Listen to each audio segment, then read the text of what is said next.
America Bandar Abbas port ప్రాంతంలో south eastern ఇరాన్లో పెద్ద ఎత్తున ఇజ్రాయెల్కి ఈ ఇరాన్కి సంబంధించినటువంటి షిప్పుల్ని ముంచేస్తోంది.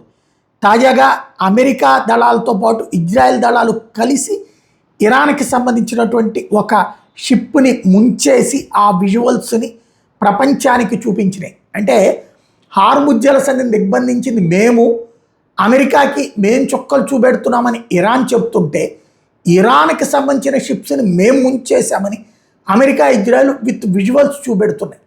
ఇక్కడ ఇరాన్ వాళ్ళు దాడులు చేసినప్పుడు స్పీడ్ బోట్ల ద్వారానో డ్రోన్ల ద్వారానో చేస్తున్నారు. ఇక్కడ మాత్రం రివర్స్ అవుతున్నటువంటి పరిస్థితి అయితే కనబడుతోంది. తద్వారా పెను విధ్వంసం సృష్టించగలుగుతున్నాం అన్నటువంటిది అమెరికా ఇజ్రాయెల్ ప్రపంచానికి చూపెడుతుంది.